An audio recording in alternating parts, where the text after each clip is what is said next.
Alliance Assurance, partenaire de l'invité du direct. Alliance Assurance, avançons en toute confiance.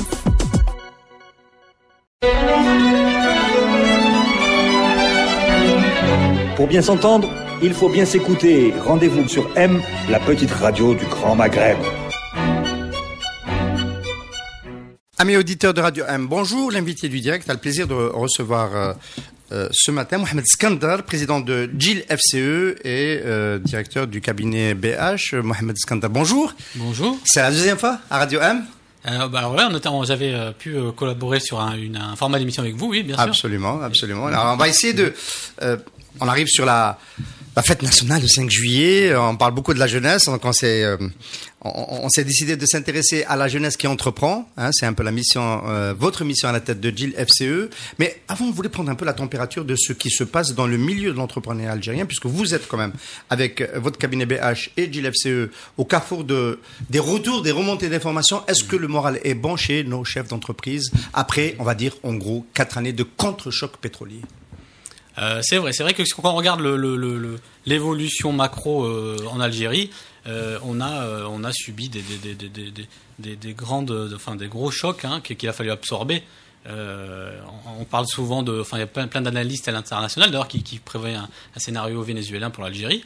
Ça n'a pas été le cas. Je pense en partie que c'est grâce à un secteur privé assez dynamique. Nous, via mon cabinet, je vois un petit peu les projets d'investissement. Il n'y a pas eu de gros reports dans ces projets. Je parle du secteur privé, en tout cas, que je connais un peu mieux. Il n'y a pas eu de gros reports. Donc, ce qui laisse penser que le moral des chefs d'entreprise reste correct. On a le fameux baromètre du FCE qui mesure ce moral. On voit une fluctuation, mais pas avec une grande amplitude. On souhaiterait que ça soit amélioré, mais aujourd'hui, les entreprises privées continuent à investir en Algérie. Mohamed Skandar, si on va dans le détail, pas de grand report d'investissement, moral plus ou moins maintenu chez les chefs d'entreprise, mais si on va dans le détail des secteurs, peut-être que les secteurs qui ont vécu le plus de la commande publique, je pense notamment au BTP, il y a de grosses entreprises de BTP dans votre portefeuille, le président lui-même le président El Haddad sort de ce secteur, il est à la tête d'une entreprise qui est dans le BTPH. Est-ce que c'est pas différent quand même pour ces gens-là? Ah oui, alors ça c'est vrai qu'il y a une vraie réalité sectorielle, on est d'accord. Les entreprises qui ont choisi les biens de grande consommation ont un peu surfé sur cette situation sans problème. Par contre, le BTPH, c'est un vrai sujet. Il y a eu une réduction drastique de la commande publique et les entreprises ont dû se réajuster. On a des sociétés membres qui ont dû réduire leurs effectifs en milliers de personnes. D'ailleurs, nous, en conseiller, c'est très douloureux pour nous, mais on leur explique, il vaut mieux passer cette étape en réduisant votre taille en attendant que ça redémarre, quitte à investir dans d'autres secteurs et diversifier votre activité en parallèle. C'est douloureux de mettre à la porte entre guillemets des personnes pendant cette période, mais c'est une nécessité pour survivre. Donc ces entreprises, il y en a pas mal qui ont réduit leur taille et qui ont investi dans d'autres secteurs par contre, dans l'agroalimentaire, des secteurs qui sont pas du tout corrélés à la commande publique. Et je pense que c'est un phénomène un peu vertueux quand même, c'est-à-dire qu'on a un peu diversifié. Mais par contre, il y a eu des projets qui sont repartis très récemment, donc ça va un peu mieux pour le BTPH. Est-ce qu'on peut dire de ce point de vue-là que la rallonge du budget d'équipement décidé pour 2018 était une bonne nouvelle pour cette partie de votre portefeuille au FCE? En fait, vu le poids du secteur, oui, c'est une bonne nouvelle. La réduction... Pour les finances publiques, c'était pas une bonne nouvelle. Oui, exactement. C'est-à-dire que ça, là-dessus, on milite aussi pour des nouveaux montages de type PPP qui pourraient alléger le poids sur la commande publique pour le trésor public. Pour le trésor public, exactement. C'est des montages qui sont en discussion en Algérie parce que introduire du privé dans les infrastructures, surtout au niveau du financement, c'est pas le plus naturel, mais on pense que si on arrive à faire quelques projets pilotes sur ces secteurs, il y a notamment une agence du ministère des Finances qui travaille sur ces sujets, la CNED, qui a identifié quelques projets pilotes qu'elle souhaiterait monter sur ce modèle. Depuis le temps qu'on en parle, c'est jamais arrivé. Est-ce qu'il ne faut pas quand même faire le deuil de ce PPP? Parce que quand on parle avec le public, ils disent il y a un problème avec le privé qui vient avec lequel on doit travailler. Quand on va avec le privé, le public n'est pas du tout sur les mêmes valeurs, sur la même réactivité, la même capacité de décider, et donc ça finit toujours par foirer. On n'a pas de champion dans le PPP, on n'a pas un exemple qui permet de dire ça peut marcher. Alors, c'est vrai que ça a pris du temps et ça prend du temps. Alors, la méfiance, entre guillemets, des institutions, de certaines institutions pour le PPP peut être justifié. Parce qu'attention, il y a eu des dérives dans d'autres pays. En Angleterre, on a eu des catastrophiques de PPP, les chemins de fer privatisés, ça a créé... c'est autre chose. Voilà, c'est autre chose, c'est juste, mais ça explique qu'il peut avoir une certaine idéologie qui peut créer de la méfiance et qui est justifiée. Par contre, il faudrait que le privé se saisisse de ce sujet pour faire des vraies propositions concrètes, un peu plus, pour mettre en place des systèmes. On a eu des cas qui ont marché, donc c'est du PPP un peu encadré. Par exemple, les usines de dessalement en Algérie ont toutes été construites sur ce modèle-là, et ça a fonctionné. Maintenant, avec un prix garanti à la sortie qui est en fait l'explication du succès, exactement. Qui est relativement généreux. Alors dans un PPP, on est souvent sur un modèle de project finance où il y a ce qu'on appelle un off-taker, quelqu'un qui rachète la production, et il faut que ça soit garanti, ça c'est vrai. Et dans ce cadre-là, c'est vrai que c'était propice à ce que ça fonctionne. Mais il faut qu'on puisse avoir... Il y a eu un PPP purement privé, non, il y a eu un project finance plutôt, parce que c'est une cimenterie à Biskra. Mais sur le PPP, on a eu d'autres formes de PPP comme la délégation de services publics, comme le métro d'Alger.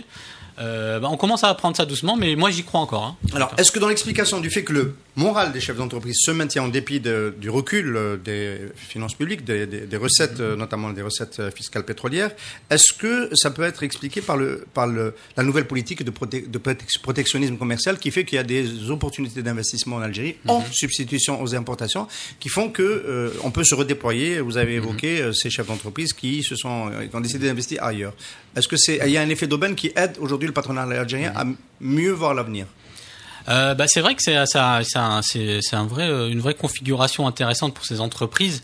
Il y a pas longtemps, j'étais invité dans une conférence, une petite conférence avec tous les représentants économiques des ambassades, et ils me posaient ces questions-là. Ils me disaient est-ce que c'est pas trop protectionniste, tout ça? Je leur ai fait le parallèle avec l'affirmative action aux États-Unis, en disant vu que naturellement nos entreprises n'étaient pas suffisamment impliquées dans la croissance algérienne et que c'était vraiment l'importation qui soutenait ça, c'est bien qu'il y ait des mesures conjoncturelles pour aider ces entreprises. Et moi j'ai constaté, et nous on constate au GILFCE en tous les cas, des réussites. On a des membres qui ont commencé dans l'agroalimentaire, la mayonnaise, le chocolat, qui avaient commencé avant les mesures de protection. En fait, il y en a certains qui ont commencé avant et qui ont profité de ces mesures pour se décoller, et il y en a qui sont en train de commencer maintenant. Donc l'effet, il est perceptible et réel. Maintenant, je pense que ça serait un bon exercice des institutions qui ont décidé ce cadre de faire une évaluation de politique publique après coup pour qu'on mesure l'impact réel. Ça veut dire, on pourrait mettre dans la balance la détérioration de notre image avec l'étranger parce qu'on est attaqué là-dessus, mais aussi ce qu'on a gagné en gain localement en termes de production. Et je pense qu'un bilan de ce type, il y a de fortes chances qu'il soit positif en tous les cas. On est attaqué là-dessus, vu de l'étranger. Est-ce que c'est pas quand même une crainte que ce dispositif ne puisse pas durer longtemps? Oui, alors c'est pas de la protection, bien sûr. En disant que les entreprises étrangères, des étrangers défendent leurs intérêts, tout comme nous d'ailleurs, et ils voudraient pas se voir s'installer une situation complètement durable d'un marché fermé. Nous, on a des partenaires, le FCE est partenaire de beaucoup de grands patronats européens, et on essaie de leur expliquer en leur disant laissez-nous faire émerger des champions et vous en bénéficierez vous-même, parce que vous aurez des interlocuteurs crédibles capables de traiter des opérations de marché avec vous, donc jouez le jeu avec nous et vous allez voir que vous-même allez y gagner au final. Laissez-nous faire émerger des champions, ça peut se passer de différentes manières, ça se passe aussi avec des acquisitions extérieures. Alors, comme on est passé par une zone de turbulence, on vient d'évoquer le secteur du BTP, est-ce qu'il y a des phénomènes de consolidation, des acquisitions? Est-ce que ça bouge dans le capitalisme algérien avec le cabinet BH? Vous êtes bien placé pour le savoir. Nous, vu en tant que journaliste économique, on n'a pas beaucoup d'histoires à raconter de ce côté-là. On est un peu encore dans le schéma classique. Est-ce que ça bouge? C'est vrai, alors c'est un phénomène assez récent parce que le modèle algérien est fondé sur beaucoup d'entreprises familiales qui ont grandi ces dernières années, certaines sont diversifiées et on arrivait à donc souvent ces groupes-là ont une sorte de cœur de métier, une vache à lait qui permet de financer tout le groupe et ils se diversifient. On est à une phase maintenant où des groupes commencent à se rendre compte que certaines activités qu'ils ont développées, ils n'ont pas les capacités soit managériales soit autres de les tenir et sont prêts à les céder. Et on commence à voir des opérations on cède les bijoux de famille dans les familles qui ont créé des entreprises? On cède pas les bijoux de famille, on cède les activités, plutôt les canards boiteux de la famille. C'est différent. Voilà. Alors ça, c'est des diversifications qui n'ont pas réussi, en fait. Ou qui sont complexes. Voilà, qui sont complexes et où les opérateurs ont la rationalité suffisante pour se dire finalement si je confie cette entité à une autre personne qui est dans ce cœur de métier, eh ben elle va mieux. J'ai essayé d'illustrer, c'est pas pour vous mettre mal à l'aise, mais Ali Haddad s'est diversifié dans le football et dans la presse. Moi, je sais que dans la presse ça marche pas. Okay, dans le football, il faudrait voir. Bon, l'USMA c'est un bon investissement, je trouve. On peut imaginer que dans une démarche comme ça, le groupe Haddad se séparait de son groupe presse, ou amenerait un acteur professionnel dans son groupe presse pour le redresser. Voilà, alors justement, il y a plusieurs paramètres à prendre en compte. Ça c'est une option qui pourrait être possible. Hein. Si demain il estime que dans son développement de son groupe, c'est pas une entité critique, eh ben, il pourrait très bien s'en séparer. Mais aujourd'hui, je pense que un organe de presse de ce type, ça a d'autres intérêts que purement économiques. Enfin, j'ai pas traité ce dossier, mais je pense. Donc, avoir dans un groupe un organe de presse, c'est quelque chose qui peut permettre. Ça, c'est plus qu'un organe, hein, c'est un groupe. Voilà, un groupe de presse. Donc, il faut prendre tous ces paramètres. On va pas céder juste pour un problème de rentabilité, par exemple. Voilà. Très bien. Bon, ça c'est le conseiller qui voudrait venir le dire aux actionnaires d'Interface Média. Ah bon, on va venir vous voir. Que le seul critère n'est pas un critère de rentabilité, mais bon, ça marche pas toujours. Alors cette évolution-là, donc, mais on n'a pas entendu parler. Il y a des secteurs où il y a des bulles. Hein. Enfin, je prends le secteur de la boisson. Tout à l'heure, vous disiez l'agroalimentaire, diversification. C'est pas si vrai que ça pour la boisson. Il y a une bulle qui aujourd'hui est en train d'éclater. C'est les chiffres de vente en baissé, la rentabilité. Tout le monde a rogné sur ses marges. Est-ce qu'on peut s'attendre à ce que dans ce secteur ou dans un autre, est-ce qu'il y ait des consolidations, des boîtes qui en achètent d'autres et de nouveaux acteurs qui apparaissent plus vite que prévu? Ah oui, c'est vrai que si on prend les boissons, c'est vrai qu'il y a eu une multiplication d'acteurs ces dernières années. Et on a des acteurs même régionaux. On a des acteurs qui sortent pas du périmètre de leur wilaya, par exemple. Il y a des choses dans des wilayas qu'on ne connaît pas à Alger. Ça, c'est un secteur, je pense, où il y en a d'autres, où il va y avoir des concentrations. D'ailleurs, c'est un cycle assez normal dans l'économie. C'est que il y a une opportunité, il y a beaucoup d'acteurs qui se focalisent sur un secteur, et à terme, il faut une concentration. Donc, je pense que sur les jus et les boissons, il y aura une concentration ces les années qui viennent. Nous, en tous les cas, on va essayer de se positionner en tant que cabinet pour repérer les synergies possibles. Alors, un des prérequis, entre guillemets, pour qu'il y ait cette évolution-là du capitalisme avec mouvement de capitaux, mouvement de concentration, etc., c'est un changement dans la gouvernance des entreprises, avec déjà sortir un peu du schéma classique, du schéma familial, et puis une séparation plus marquée entre les propriétaires et le management. Est-ce que c'est une tendance que vous constatez à la faveur de l'accélération, entre guillemets, de la crise ces dernières années, des difficultés, on va dire? Alors ça, c'est important, c'est un des gros enjeux, je pense, de notre économie pour les prochaines années. C'est que on doit développer un vrai marché des managers. C'est-à-dire, c'est pas des actionnaires, c'est pas des fondateurs. Un vrai marché des managers capables de créer de la valeur. Et il faut que les familles fondatrices puissent s'appuyer sur ces managers. Parfois, le manager peut être issu de la famille. Ça, c'est pas, il n'y a pas de contradiction. C'est-à-dire que si si dans la famille il y a la personne qui est la plus apte à gérer les affaires, c'est pas un problème. Mais il ne faut pas que ça soit le critère familial qui l'emporte sur le choix du manager. Et aujourd'hui, c'est encore rare les entreprises qui ont confié le management à un manager. Et l'autre souci, ça va être de la rémunération de ces managers. Il va falloir vraiment les associer aux résultats. Et faut pas avoir de complexe à vraiment très bien rémunérer quelqu'un qui a permis aux actionnaires d'avoir des dividendes. Voilà. Alors ailleurs, être bien intéressé aux résultats, c'est en général les stock options, et puis le parachute au départ. Vous pensez que culturellement en Algérie, on est prêt à cela? Alors, je pense qu'on est prémuni entre guillemets contre ces excès vraiment. Je pense en tous les cas, et c'est pas plus mal parce qu'on n'a pas à calquer des modèles étrangers. Par contre, en termes c'est la nature humaine, ça veut dire que si quelqu'un est intéressé à un résultat, il va encore plus faire preuve de qualité, de courage dans ses prises de décision. Et je pense qu'on doit quand même nous améliorer la rémunération des grands managers, que ça soit dans tous les secteurs, c'est-à-dire que privé, public, il faut qu'on apprenne, je pense, à rémunérer le savoir-faire. Par contre, moi je souhaite pas, et nous en général, qu'on se dirige vers des excès qui sont les parachutes dorés de millions et qui sont pas corrélés à aucune réalité. À partir de quel moment on sent que l'histoire d'une famille fondatrice commence on va dire à ralentir dans la création de valeur et qu'il faut passer à ce modèle-là où c'est plus les fondateurs actionnaires, mais c'est plus les managers qui vont rentabiliser. Il y a des critères, il y a des quantitatifs. C'est quoi? En fait, c'est vraiment un souci de gouvernance. Ça veut dire que quand il n'y a pas une gouvernance en place, souvent, les entreprises ne survivent pas à la première génération ou la deuxième. C'est-à-dire que c'est sur 2 générations, souvent, on a une déliquescence. C'est arrivé déjà alors j'ai pas de cas en tête, mais en Algérie, là, beaucoup d'entreprises qui ont fait faillite. C'est ce cadre-là. Par contre, il y a des réflexions qui se lancent actuellement. Nous, on a un membre GILFCE, par exemple, Sami Agli, qui est en train de lancer une réflexion sur ça, le family business, en disant comment on peut se protéger de ce problème de transmission. Et c'est bien qu'au moins des personnes ont pris conscience de ça, parce que notre économie est fondée là-dessus. Donc c'est très important qu'on ait un modèle pour les business de famille. Et encore une fois, parfois, naturellement, les familles ont réussi à trouver au sein de leur famille le bon manager. C'est le cas de pas mal d'entreprises, et qui a supporté l'entreprise qui a encore grandi. On a des cas, si vous prenez justement Sami Agli, lui, Vénus, Benamor, enfin c'est des personnes qui ils ont hérité d'une entreprise et l'ont fait grandir. On a servi aussi avec un mouvement dans le management. Il y a notre ami Hakim Soufi qui a développé la filiale personne et qui vient d'être nommé directeur général de la, je crois même président directeur général de la maison mère. De SIAR. Alors ça, c'est un très bon signal.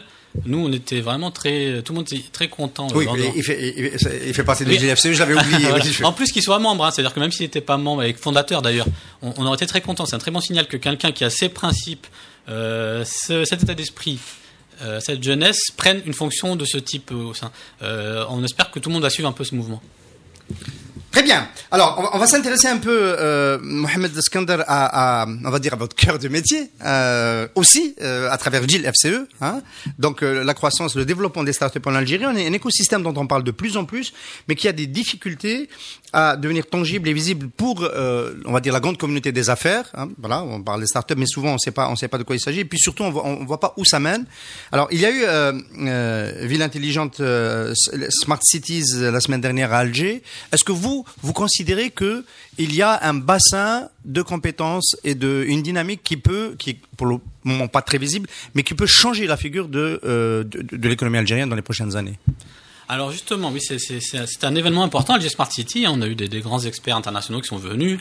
C'était un vrai travail sur notre confiance, parce que la confiance des Algériens en eux-mêmes, c'est un sujet important. Et alors j'ai pu me rendre au hackathon du Dr Hattani, qui était en marge du Alger Smart City, où il y avait toute une série de jeunes étudiants de différentes écoles, l'ESI, Polytechnique, enfin plein d'écoles, qui étaient en compétition pour développer des solutions pour améliorer le quotidien de l'usager dans les villes. Et alors j'étais vraiment impressionné. Même les personnes qui étaient avec nous, on a eu des invités qui ont pu voir. On était impressionnés par la qualité des travaux, parce que on avait encore cette idée d'étudiants qui sortent d'école et à qui on veut faire plaisir, en fait. On leur dit allez, faites un petit programme et après on va vous remettre un prix. Et c'était pas du tout le cas. C'était des vraies solutions applicables, avec des vraies preuves de concept qui nous présentaient, qu'on pouvait vérifier. Donc moi, je suis après cet événement encore plus convaincu que l'Algérie peut fonder son économie de demain sur ces intelligences. On va être précis, hein. Il y a des intelligences, des compétences chez les jeunes qui sont à la fac, qui bidouillent, qui intègrent, qui sont souvent des développeurs, mais pas seulement, qui ont une idée du management parce qu'ils développent pour une fonction sociale, une fonction économique, donc quelque chose qui peut devenir utile à la communauté. Ça existe, c'est un pays de jeunes, et aujourd'hui, il y a les moyens de le faire. Après, comment ça peut faire économie tout ça? Comment ça peut créer de la valeur à une échelle qui nous parle? Comment ça peut faire de grandes entreprises qui diffusent de nouvelles solutions, qui impactent leur environnement, etc. Le chemin, lui, il est beaucoup moins évident. C'est vrai qu'on a les ingrédients et il nous manque la recette. C'est déjà bien, on a les ingrédients. Les jeunes, on a un pays jeune et bien formé, et où il y a des potentiels. Par contre, ce qui nous manque aujourd'hui, et il y a eu des travaux dessus, on ne peut pas dire qu'il n'y a pas eu d'initiative, mais c'est l'écosystème qui va permettre à ces jeunes porteurs de projets de créer des entreprises internationales capables d'aller attaquer des marchés internationaux. Donc nous, ça c'est un grand enjeu du GILFCE, c'est de créer cet écosystème, notamment de financement. C'est pas le seul sujet, hein, parce qu'il y a aussi toute une culture d'entreprise à permettre, à développer auprès des jeunes porteurs de projets. Mais sur l'aspect financement, on est en relation avec toutes les institutions financières pour essayer de montrer cet écosystème, parce que dans la durée de vie d'une start-up, on a plusieurs phases de financement. On commence avec ses fonds propres. Souvent, on va utiliser les fonds des proches, qu'on appelle love money en anglais. Après, on va avoir un business angel, c'est-à-dire un particulier Déjà installé et qui a des fonds et qui a un réseau aussi, qui a plein d'autres choses pour nous aider et qui nous permet de croître. Et après, on passe dans les autres phases qui sont plus établies de capital risque, capital développement et voire, in fine, la bourse. Il y a tout ce cycle-là. Aujourd'hui, en Algérie, il nous manque certaines cases encore. Lesquelles ? Alors, par exemple, une case très très précoce, c'est celle du business angel. Aujourd'hui, le métier, parce que c'est quasiment un métier, c'est un métier du business angel, n'est pas établi. On a des particuliers, on a même des membres du FCE qui investissent dans des startups. On en a plein. Par contre, le fait de professionnaliser ce métier, de leur offrir des règles, et de former aussi les porteurs de projets à parler à un business angel, c'est-à-dire leur assurer, lui montrer l'étendue de son projet et ses performances, tout ça, on doit encore travailler dessus. Et d'ailleurs, c'est des gros objectifs de notre entrée au GLFCE, c'est de travailler sur ce sujet-là. Après, sur les autres cases, on a encore sur les fondamentaux. Avant d'aller sur les autres cases, oui. Business Angel, est-ce que c'est pas quand même la première, on va dire, case qui convient de remplir, parce que c'est celle qui vient au début, hein, plutôt vers le début, hein, hein. Moi, je reçois des chefs d'entreprise à cette place-là qui, aujourd'hui, c'est en train de devenir la mode. Chacun a son petit incubateur en cours de développement. Alors, ce que vous vous dites à la tête du GLFCE, c'est que c'est bien d'être, donc de parrainer, d'accompagner des startups dans leur dédier un espace. Pas faire que de l'hébergement comme ça se fait à Sidi Abdallah, mais les accompagner, coacher et diffuser de la compétence et de la performance au sein de cet écosystème. Mais il y a des règles à respecter pour que ça marche. Et ces règles-là ne sont pas nécessairement connues. Exactement. Alors, par les business angels, on va dire qui sont en train d'émerger. Voilà, exactement. Quand on se lance dans cette activité de business angel, il y a des règles. On doit d'abord diversifier ses investissements. Ça veut dire que on va d'abord privilégier le secteur qu'on connaît soi-même, parce que ça, il y a une synergie immédiate. D'ailleurs, on a eu dans Alger Smart City, on a eu un petit module sur ça avec la SFI où on a dit que ce qui marchait en Algérie, c'était ça, les entreprises qui investissent dans leur cœur de métier. Par contre, il faut aussi diversifier pour pas, comme on dit, mettre tous ces œufs dans le même panier. Et il faut aussi investir sur suffisamment d'entreprises pour garantir l'émergence d'un ou deux acteurs et qui vont permettre d'absorber toutes les pertes des autres investissements. Il y a plein de règles de ce type. Alors, le modèle dans l'incubateur, est-ce qu'il faut tout de suite tisser une relation capitalistique avec la start-up pour le business angel? Parce que le but, c'est quand même celui-là. Oui, voilà. En fait, oui, le lien capitalistique est assez important, hein, parce que des deux côtés. Donc, le business angel va, lui, profiter en rentrant très tôt dans le capital et profiter de sa croissance. Donc c'est son but à lui, hein. C'est aussi de faire du 200%, 300%, alors que dans un investissement classique, on va être dans l'immobilier à peut-être 15 ou plus.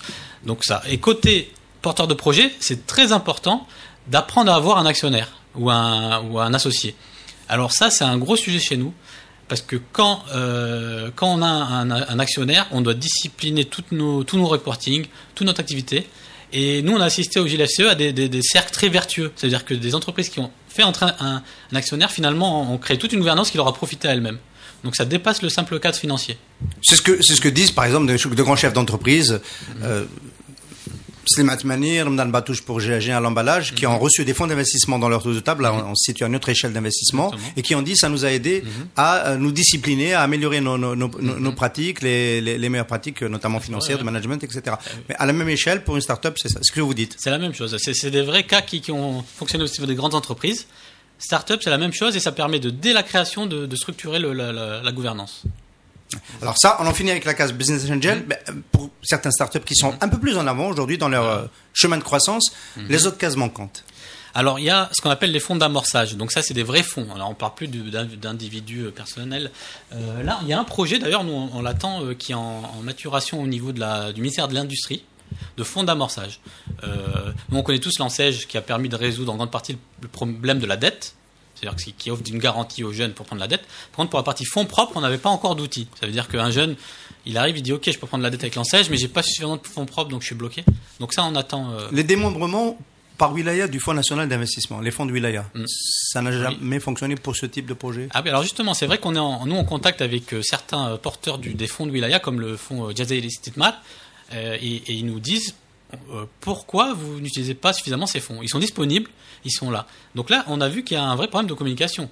Il y a des fonds de wilaya qui sont disponibles, qui sont quasiment pas utilisés. On ne sait pas que ça existe? Nous, on est en train de diffuser l'information. D'ailleurs, on prévoyait la rentrée un événement là-dessus. Mais alors, les jeunes, d'une part, ne savent pas que ça existe. Deux, il y a une sorte de je vais pas dire défaitisme, mais de crainte en disant c'est pas pour moi et je pourrais pas en bénéficier. Nous, on veut rompre cet a priori pour dire aux jeunes allez-y. Après, on veut nous obtenir d'autres sujets, c'est-à-dire qu'avec ces fonds, aujourd'hui, il y a des investissements, on va dire de nature patrimoniale. Ça veut dire si l'investisseur met X, le fonds va mettre X.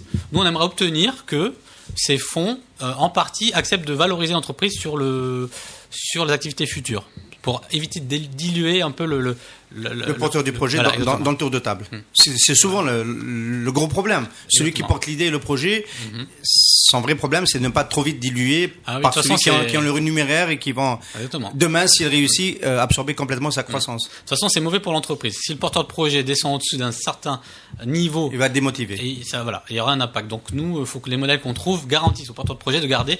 Après, le porteur de projet peut être minoritaire. Bien sûr. Il faut qu'il accepte de gagner plus avec moins de parts. Oui, mais par contre, il faut qu'il gagne suffisamment pour que ses efforts soient rémunérés. Le capital risque ?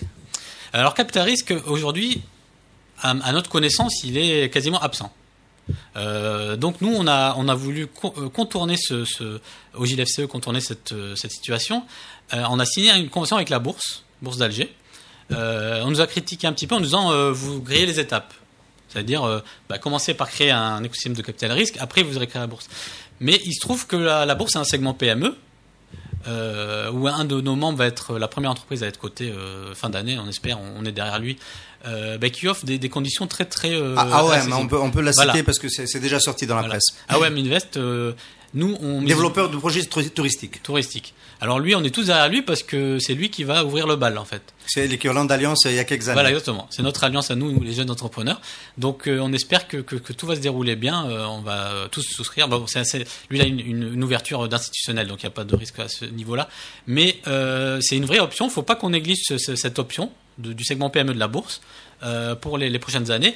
On a signé cette convention. On a pris du temps nous-mêmes. Parce que d'ailleurs, même le DG de la bourse nous attend aujourd'hui, nous dit finalement on a signé, alors vous venez.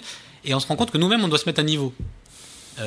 Donc c'est quelque chose qui va venir, mais on y croit beaucoup. D'autres arrivent derrière ? Oui, nous on a des entreprises là qui sont en train de se structurer parce qu'en fait il y a quelques conditions. Il faut être une SPA. Nous on a beaucoup d'SARL dans nos entreprises de JLFCE. Il y en a qui sont en train de se transformer en SPA. Il faut un minimum d'audit interne. Ils sont en train de se structurer. Mais il y a plusieurs entreprises qui sont en train d'y penser. Dans les fournitures scolaires, dans l'agro, et c'est quelque chose qu'elles ont dans leur viseur, c'est-à-dire dans les prochaines années. Il faut espérer que ça se fasse. Nous aussi, ça nous intéresse, l'interface média. On va attendre quand même que les autres se jettent dans l'eau. Vous attendez 2 ou 3 et se jettent dans l'eau. Le FCE a à un moment donné évoqué un fonds d'investissement à 1 milliard de dinars pour soutenir les startups. Il devient quoi ce fonds d'investissement, Mohamed Skandar ? Alors oui, ce fonds, il a été initié par un petit groupe du FCE, le président, quelques vice-présidents, qui étaient prêts eux-mêmes à mettre la mise initiale. C'est un fonds qui avait vocation après à être ouvert aux autres membres, donc à grossir. Ce qui s'est passé, c'est que il est toujours d'actualité. Il verra le jour. Il y a eu plusieurs étapes. Alors, au moment de la création, il y a eu des échanges entre le FCE et le législateur pour revoir un petit peu le cadre des véhicules d'investissement. De là est née la scission un peu entre la société de capital d'investissement qui existait déjà et la société de gestion. Oui. Et aménager un petit peu les cadres. Parce il y a une nouvelle loi, un nouveau règlement qui sépare les deux. Voilà, exactement. Et il y a eu d'autres aménagements. Et maintenant, le FCE a fait appel à plusieurs sociétés de gestion potentielles, parce qu'on n'a pas, nous, l'association FCE, en tous les cas, l'organisation n'a pas la capacité de gérer un portefeuille. Maintenant qu'on a ces cadres-là, on a fait appel à plusieurs sociétés qui ont les capacités, et on est en train d'évaluer, comment porter, comment créer ce fonds et le gérer de manière dynamique, c'est-à-dire à la fois faire profiter les jeunes porteurs de projets, mais aussi avoir des retours. C'est quand même un des objectifs. Donc c'est un fonds qui verra le jour et on pourra régulièrement vous informer sur ce fonds. Ce qui est sûr, comptez sur nous pour vous reposer la question périodiquement pour savoir où vous en êtes. Ouais. Alors on va arriver un peu vers la fin de cet entretien. On voudrait quand même dire quelques mots sur... on a bien compris qu'il y avait du potentiel, que l'ambiance n'est pas complètement morose, puisque il y a ces possibilités-là de se redéployer dans un écosystème d'affaires en Algérie qui est en transition. Alors, vous regardez l'avenir, vous voulez le regarder de manière positive, vous organisez un événement à la fin de l'année pour ne pas rater les opportunités du XXIe siècle. Expliquez-nous ce que c'est, Mohamed Skandar. Ah oui, c'est vrai. Donc le FCE organise le 3-4 décembre ce qu'on appelle le Next Economy Forum, le Next Economy Summit. et qu'on pourrait traduire en français pour le sommet de l'après-pétrole, où on veut à la fois appuyer encore plus la dynamique enclenchée de diversification de l'économie algérienne, mais aussi faire partie du débat international sur les nouveaux modèles de production et de consommation. On parle beaucoup d'énergie renouvelable, d'économie circulaire, de blockchain, d'intelligence artificielle, d'économie participative. Il y a il y a un puzzle qui est en train de se monter sur la nouvelle économie, et nous, on veut que l'Algérie fasse partie, même si c'est un pays pétrolier, de ce nouveau modèle. Alors, si je vous dis, c'est mal parti. Avec un pays qui coupe Internet les jours du bac, un pays qui déjà interdit les monnaies virtuelles, la blockchain et ses utilisations, un pays qui est dans la transition énergétique, qui a vocation à converger avec la transition digitale, est quasiment à l'arrêt, puisqu'on attend toujours le fameux appel d'offres de 4 gigawatts du ministère de l'énergie. Un pays qui est sur tous ces points-là, le retard de e-payment, qui a ses premiers balbutiements, etc. C'est mal parti. Il va falloir vraiment, vraiment convaincre vos partenaires que Alger va être la destination où il faut aller pour être au diapason de la nouvelle économie mondiale. C'est vrai. Moi, j'ai tendance à voir toujours le verre à moitié plein. On me le reproche d'ailleurs. On me dit t'es trop optimiste. Il faut un peu prendre en compte les réalités, tout ça. Mais en fait, malgré tout ce que vous décrivez, il faut qu'on continue nous à œuvrer, les organisations comme la nôtre, mais même les autres, à améliorer le climat. C'est quelque chose. Mais il y a des vraies potentialités et des choses qui se font déjà. Je vous donne un exemple.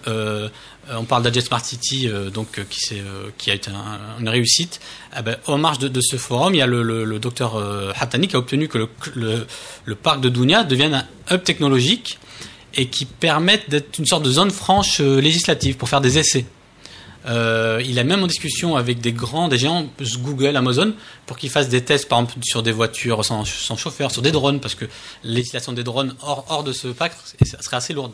Docteur Riyad Hartani, qui en principe devrait venir nous en parler ici, incessamment sous peu, mais je serais un peu sceptique quand même devant lui, je le suis déjà devant vous, Mme Skandel, parce que, le Dounia Park, déjà, il aurait fallu développer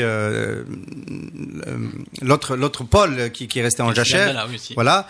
Et mais c'est une idée qui est intéressante, effectivement. Mais je pense qu'il faut pas. Il y a eu des graines plantées. Il faut qu'on continue à les cultiver. Même si Abdellah, moi j'y crois encore. Je veux dire que il faut que. Il y a eu des choix, mais je pense que je vais vous dire, j'ai moi-même un projet là-bas. Donc j'y crois parce que je suis même intéressé de développer un centre de développement là-bas. Donc je pense qu'il faut qu'on relève les défaillances. C'est notre rôle à tous, et qu'on relève aussi les réussites pour les soutenir. Voilà. Alors, j'ai envie aussi de faire un parallèle. C'est le FCE qui organise cet événement. Oui. Avec le sommet sur l'économie africaine à Alger. On l'a beaucoup attendu. Nous, on croit beaucoup à Radio M, Interface Média, Maghreb émergent, à la nécessité d'aller vers l'Afrique. Et nous sommes africains. Et puis, évidemment, le Maghreb, pour commencer. C'est notre première frontière. Évidemment, on n'a pas ressenti qu'il y avait une dynamique qui était partie. D'ailleurs, j'en profite pour poser la question, est-ce qu'il y aura un deuxième sommet? Parce que c'est quand même sur ce type de répétition d'événements qu'on peut construire un réseau qui permette aux produits algériens et aux capitaux éventuellement algériens de circuler en Afrique.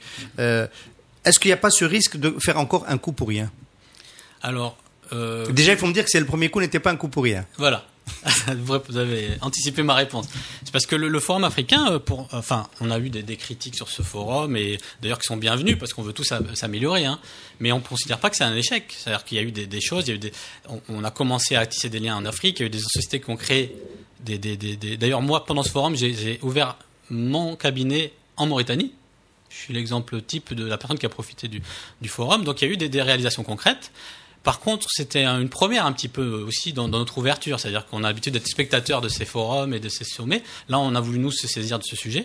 On a commencé et il y a des choses à améliorer. On est totalement d'accord et on a tous accepté. Mais il y a eu des réussites et des réalisations. Et moi, là, je peux m'engager comme ma propre personne. Moi, je suis très favorable à ce qu'il y en ait un prochain. C'est-à-dire que on l'attend. Voilà. Donc, faut le faire. Et sur ce sommet, c'est un sujet très important aussi, c'est celui de l'après-pétrole.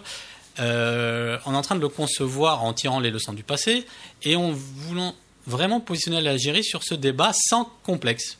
Parce qu'on va avoir les critiques que vous nous donnez. C'est-à-dire, est-ce que l'Algérie, vous êtes prêt à parler de ces sujets-là? Il faut déjà que vous ayez des projets dans le renouvelable suffisant. Mais il se trouve qu'il y a des réflexions sur le renouvelable qui devraient émerger et nous, on n'a pas honte de dire l'Algérie, avec son potentiel solaire, qui est un des plus élevés du monde, va devenir un acteur. Si on prend du temps, peut-être pour penser à une filière qui intégrera les sociétés algériennes, certes oui, mais on va faire partie comme on faisait partie du gaz, hein, sur le GNL, on était les pionniers. Et ben, de la même manière, j'espère, hein, et je pense que sur le solaire, on va être un acteur de référence. Alors, autre, on va dire, vulnérabilité, même si on doit continuer à considérer l'avenir avec optimisme, il y a une faible attractivité du capital étranger en Algérie. Vous en dites quoi, vous, au GIL FCE? Un regard peut-être différent que de celui de vos aînés qui soutiennent le 51-49 ? Alors, je vais vous décevoir parce que je le soutiens aussi. Et nous aussi, on le soutient. Ça rejoint ce qu'on disait tout à l'heure sur les barrières d'importation. C'est l'affirmative action dont je vous ai parlé. On estime qu'il faut qu'on impose un transfert de management, de savoir-faire, au moins pour une période, et que cette situation bénéficiera à tous. Mais les statistiques sont terribles pour le 51-49. On a la courbe d'évolution des idées en Algérie, avant, après. On compare avec les pays qui n'ont pas changé leur législation, Maroc, Tunisie, Égypte, surtout Égypte. En pleine crise politique, l'Égypte attire 3 fois plus d'investissements étrangers que l'Algérie. Alors l'impact, il a été réel, mais alors c'est plutôt, je pense, dû à un manque de communication. Parce que les acteurs qui ont investi malgré cette règle, il y en a beaucoup qui se portent très bien.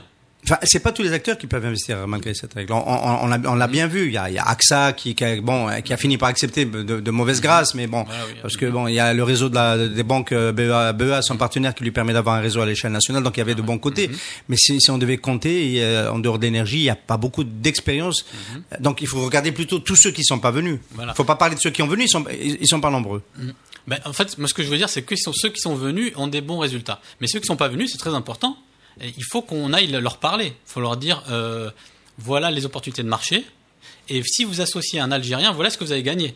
Oui, mais pourquoi 51% En fait, c'est pour vraiment que le partenariat soit, qu'on n'ait pas des partenaires dormants, qu'on ait un partenaire qui ait suffisamment de contrôle pour que l'entreprise, ils prennent en main cette entreprise et influent sur le management. Il y a des cas où ils confient quand même le management à la partie étrangère, mais il y a un vrai transfert. Ça veut dire que quand là aujourd'hui AXA s'est associé au FNI à la BEA, il y a un vrai transfert de savoir-faire. On leur a imposé peut-être, je connaissais pas les négociations à ce moment-là, mais aujourd'hui même les partenaires sont en train de découvrir des modes de gouvernance, tout ça.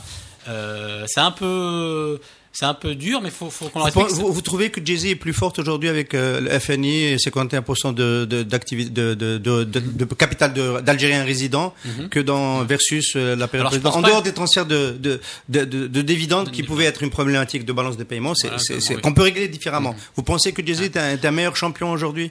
Alors je pense pas que Jay-Z forcément soit un meilleur champion. Par contre, je pense que l'Algérie va tirer plus de son expérience avec le partenaire étranger groupe Véon dans la configuration actuelle. Le vis-à-vis algérien, il n'y a pas un acteur professionnel. Personne ne tire. Il n'y a pas un acteur professionnel. Non, c'est le FNI. Mais je veux dire, en fait, il y a quand même, après à voir, mais je veux dire, il y a quand même un échange entre le FNI et cette société mère qui fait qu'il y a une implication dans la gouvernance, il y a une implication dans les choix décisionnels qui fait que qu'il y a un intérêt pour la partie algérienne. Mais après, il y a forcément des cas où, je veux dire, on applique une règle de manière conjoncturelle pour créer du management algérien. Et après, il y a des secteurs où c'est plus valable que d'autres, ça c'est sûr. Mais on est obligé d'avoir ce cadre-là. Donc c'est pour ça que c'est une règle qui existe dans notre pays d'ailleurs. Alors vous m'avez dit au début de votre réponse, vous allez me décevoir. Vous m'avez déçu sur cette réponse, mais c'est pas grave. Vous êtes libre de votre opinion.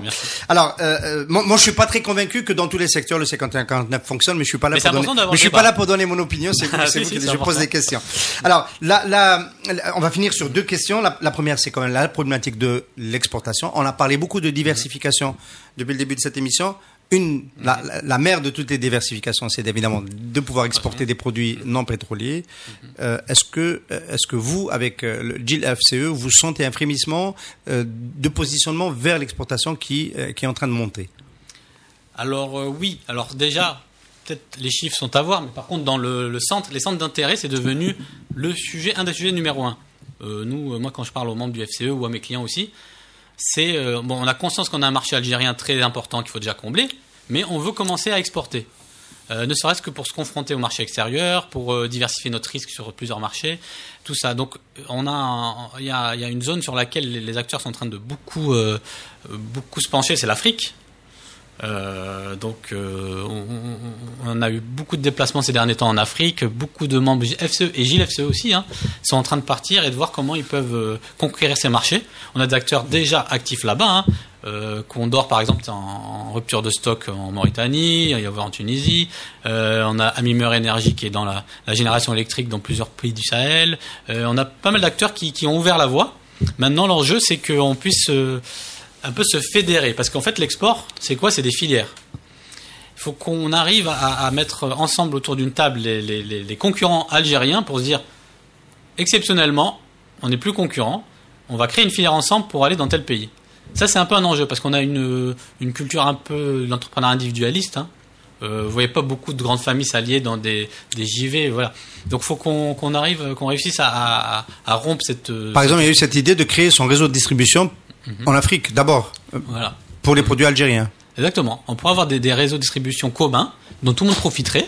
C'est ça l'enjeu, c'est vraiment de se mettre d'accord. On a déjà eu des efforts logistiques, ils ont ouvert la frontière, le canal avec la Mauritanie. On a des comptoirs qui sont ouverts au Sénégal. Ça commence, mais il faut qu'on crée des filières. C'est-à-dire que dans chaque filière, si on prend l'agroalimentaire, vous parliez des boissons tout à l'heure. Il faut que les boissons puissent s'organiser pour se dire on va ensemble construire. Ça se fait déjà en Algérie. Il y a un cluster boissons logistiques. Oui. Qui fonctionne bien, qui pourrait passer à l'international. Exactement. Ça, le cluster boissons logistiques et la PAB aussi sont des références qui ont réussi à s'organiser une filière et créer des normes même d'ailleurs, des normes qualitatives qui permettent d'aller sur tous les marchés. Est-ce que le modèle efficient c'est quand même pas pour les grandes, on va dire, l'exportation à grande échelle, c'est pas le modèle, c'est vital. Aller acheter une marque performante à l'international quand on a les moyens. On peut se faire aider d'ailleurs par de l'argent souverain. Mais bon, dans le cas de c'est vital, c'est difficile. Rapatrier le cœur de métier en Algérie, c'est le cas de ce qui s'est fait avec Brandt, avec Oxo aussi. Donc implanter une usine en Algérie et exporter à partir de l'Algérie. Pourquoi ce modèle ne se diffuse pas dans le FCE? Pourquoi d'autres acteurs n'essaient pas de faire la même chose? Alors c'est un modèle qui est très intéressant. C'est vrai que ça peut fonctionner. On peut gagner beaucoup d'années comme ça. On va racheter Brandt et on ramène toute cette technologie d'un coup en Algérie. C'est des choses qui fonctionnent. Et il y a d'autres acteurs qui le font. Condor est en train d'acheter des sociétés en France, mais c'est encore timide, c'est vrai. Nous, on souhaiterait, d'ailleurs moi en tant que cabinet de conseil, là j'ai ma casquette FCE, j'aimerais bien accompagner des Algériens à l'international et leur dire on va aller faire nos courses, surtout quand des fois il y a des opportunités de marché. On a des situations, on a eu des crises financières où on pouvait aller, comme on dit entre guillemets, faire nos courses. On espère qu'on va commencer petit à petit à faire ça, sans oublier le marché intérieur qui est quand même à construire encore. Voilà. Alors, le FCE a organisé une visite de presse la semaine dernière en Algérie auprès de la presse économique européenne. Vous travaillez sur l'image du tissu industriel en Algérie, le tissu économique. Est-ce que vous ne vous sentez pas un peu seul dans cette tentative de corriger l'image de l'Algérie qui continue à être perçue comme un État rentier post-soviétique c'est vrai que cette image elle perdure un peu. Moi, quand je voyage et tout, j'essaie de casser ça. Et le FCE a décidé alors, s'est rendu compte que c'était pas compliqué. Il suffisait de montrer la réalité et que déjà l'image allait toute seule s'améliorer. Donc, on a invité une petite délégation de presse internationale, donc des grands titres, pour leur dire venez voir ce qui se passe. Alors, vous parlez de l'Algérie sur des. Tout à l'heure, je disais que les analystes disaient qu'on allait dans la banqueroute pendant ça prouve qu'il n'y a pas encore beaucoup d'analystes internationaux qui ont beaucoup de données sur l'Algérie, qui sont capables de... Nous ici, à Maria-Béjangeon, on a dit que l'Algérie, ça ne sera pas le Venezuela et on a montré pourquoi. D'ailleurs, oui. Et je l'avais lu, je lis vos analyses et c'est vrai. Il faudrait que plus d'experts internationaux puissent constater ces analyses-là locales et venir constater. Donc nous, on a créé ce petit voyage pour commencer. On n'a pas une grande tradition d'Algérie d'ouverture. Enfin, on est. D'ailleurs, des fois, c'est apprécié aussi. On nous dit, vous n'êtes pas dans la manipulation, vous êtes comme vous êtes, et voilà. Mais il faut qu'on apprenne quand même à montrer ce qu'on a. Et on a des belles entreprises, on a des jeunes qui sont en train d'émerger. On a la 4e économie d'Afrique. Faut pas oublier tout ça, et ça fait partie aussi de notre propre image qu'on se construit. Parce qu'on a un gros déficit, ça je le vois avec les membres qui rejoignent, les nouveaux membres qui rejoignent l'IFCE. Il y a tout ce défaitisme et tout qu'on veut casser. C'est notre propre confiance en nous qu'on veut retrouver, notre fierté. Et là, pour la construire, c'est un peu le miroir de l'extérieur. Il faut qu'on la construise à l'extérieur aussi. Voilà. Mohamed Skandal, merci beaucoup d'avoir été notre invité ce matin. Merci à vous, et bravo pour l'émission. Et bravo à vous. Merci. Alliance Assurance, partenaire de l'invité du direct. Alliance Assurance, avançant en toute confiance.